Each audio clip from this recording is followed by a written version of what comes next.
First things first. Hey, Seattle. Hey, Seattle. Living.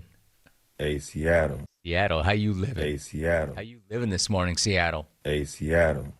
Bet y'all had a real good night because your Hawks got real nice last night. The last minute in Seattle last night. I know you've all seen it, but a quick recap. The Broncos have the ball. 1:11 left. They're on their own 45. They've got all their timeouts. All they need is a field goal to win. And yet somehow they end up attempting the second longest field goal in NFL history with 20 seconds left, while still holding on to all three of their timeouts. Now, I would say, go ahead, make that make sense. But nobody can make that make sense because what happened at the end of that game makes no sense. 62 yards, 62 miles.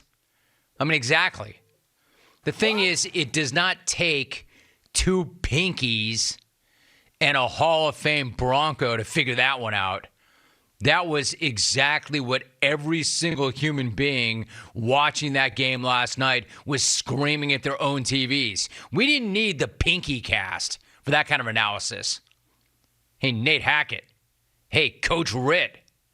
The hell are you even doing here? Like, what am I doing here? Hackett, the clock. The clock. Wilson, the clock. The clock. Anybody thinking about the spinning clock? The clock. What happens? The Broncos actually pulled their brand new, nearly $250 million franchise quarterback off the field on a 4th and 5 to attempt a 64-yard field goal. Nate Hackett does not need a wheelbarrow for his nuts. He needs a straitjacket because he's straight nuts. I apologize for that reference. Sorry, not sorry. Yes, I am. Anyway, look, Brandon McManus is one of the best kickers in the NFL. I get that.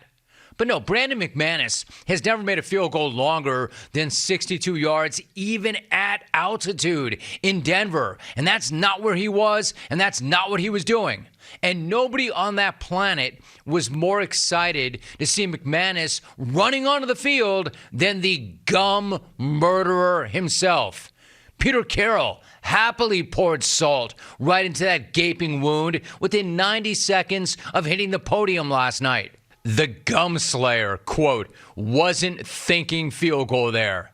You know why that is? Because nobody was thinking field goal there, except apparently Nate Ritt. So we do not know who is doing less to help their team right now, Nate Ritt or the actual Ritt. Come on, man. You didn't have a chance. You were still 64 yards away. Don't tell me you had a chance, Nate Ritt. And also, it most definitely was 4th and 5. And the fact that Nate Ritt is trying to fudge that and give himself an extra yard only gives away the fact that he knows he jacked that whole thing up as badly as anybody's ever jacked anything up.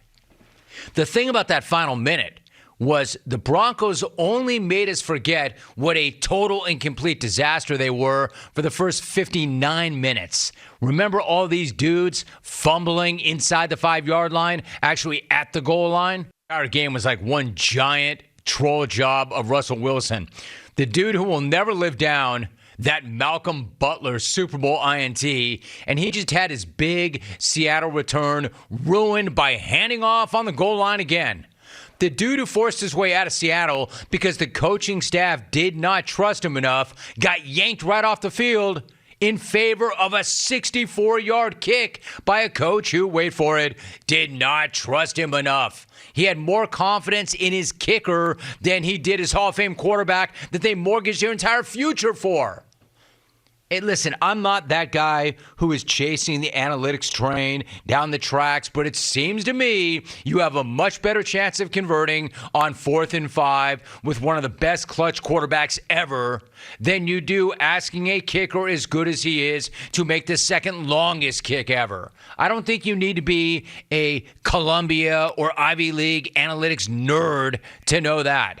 I don't think you need to go to Tech or MIT to know that. How do you make that decision, Nate Ritt? So then you go back to Russ. Russ getting booed by his beloved 12s. And then he gets let down by the rest of his teammates being a sloppy, hideous mess last night. Somebody hit me last night, big friend of mine, really, really good friend of mine, who's a big fan of Russ, going, man, the 12s, what a bunch of bags. They're such bags. How are they actually any different now than they were when Russ was there? You know what they are? They're like everybody else. Of course they booed their Hall of Fame quarterback that did so much for them. Of course. That's not surprising. There were a lot of surprising things about last night. That's not one of them. And then back to the Broncos. They weren't just 0-4 in the red zone. They committed 12 penalties for 106 yards. And honestly, those numbers actually felt low. It felt like there was laundry on the field every other play. So, in the end, Russ didn't do anything spectacular in his return to Seattle, but he was not the reason they lost that game. In fact, he was the only reason that they were still in that game. The most amazing thing, though, about Russ is that it really wasn't about Russ in the end. It was about Geno freaking Smith. Can you imagine going into that game and thinking that the main storyline would not be Russ, but Geno? That Geno outplayed Russ? How about this dude coming out in the first half and taking a torch to that Broncos defense, a defense that last year was really good. 17 of 18 for 164 yards and 2 touchdowns. That's almost some Jameis Winston stuff right there, although Jameis is in a class by himself. Almost. Like, I have no idea what that means, but I love that. Can I have that one more time, Alvin? They wrote me off, but I don't write back. I just go, whatever that means. Anyway, this is a dude who missed a week 1 start because his teammate clocked him and shattered his face. And then just years later, stole the show in week 1 from the returning Hall of Famer who showed up in a mint green tux. Steal the show. It's just so incredible. But in the end, when it's all said and done, it was Coach Nate Ritt who upstaged everybody and everything thanks to one of the ugliest coaching debuts that league has ever seen. Thank you. Pervin Liar cannot believe what an embarrassment this guy was as an NFL coach last night. And nobody's done it worse than Perv, and nobody ever will. Stayed to see the I'm not going to draw any enormous conclusions, and I'm not going to hot take Coach Nate Ritt and say that his career is already over. I'm just saying last night was an unmitigated disaster. And it also violated a very important rule around here.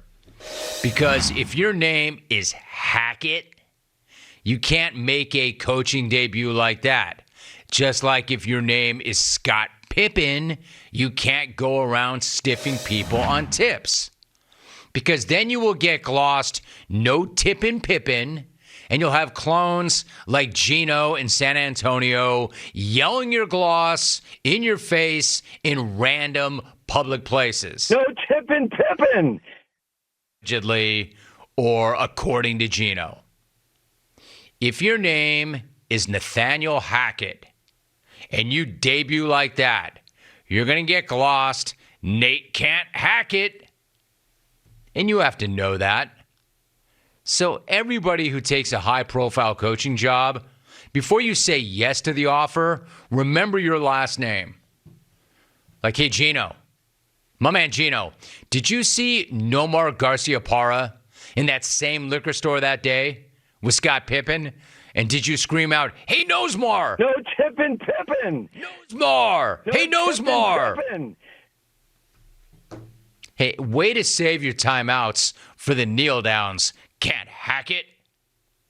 Good stuff there. Mike McCarthy is laughing at you, can't hack it. Didn't the Broncos trade like 3 players and 5 draft picks for Brandon McManus? Didn't they do that? Didn't they mortgage their future and then commit $250 million to the kicker? Did McManus walk right into the huddle and say, yo, Russ, step aside. Hey, It's Seattle. my... Hey, Russ. Hey, Seattle. Hey, QB1. Hey, Seattle. It's my time to shine. Because there's no way Nate's that dumb, right?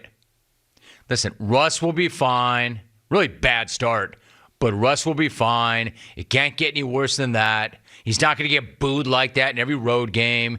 He probably won't make the mistake of showing up in that mint tux ever again. Although the only thing louder than the boos was that suit. You know, look good, feel good, botch the end of the game good. Gino's got to be on top of the world. His face is still intact. And in prime time, he did Russ and Denver. Wrote me off. I ain't right back, though. Man, I love that. Whatever the hell that means. All right, so just some opening thoughts on whatever the hell that was last night. On top of that, I still have more thoughts on Nate Ritt. Like, I don't even believe what I saw from that guy at the end of that game last night. And neither did anybody else. He did the impossible. He got all of Twitter to agree on one thing. That he wrecked the end of that. So on top of that, if not for that, well, always on a Tuesday, I'll react to a Monday game to start the show. Unless something really, oh, there it is. Did you see it on CBS Sports Network? Run it back, fellas. Yes, there it is. There's Nate. There's Coach Nate Ritt. Do you know which is which? Holy crap. Holy doppelganger. And if it were the actual Ritt with headphones on, I don't know that we would have known the difference at the end of that game. We got to do the old switcheroo. We got to get Coach Nate Ritt in the studio one day, and then the actual Ritt on the sideline. I bet you wouldn't know the difference. Damn right. That's how I roll. Literally just hit me with, quote, that's a damn good-looking head coach. Yeah, but he's damn horrible at his job like you are, Ritt. You two might be the most handsome guys ever.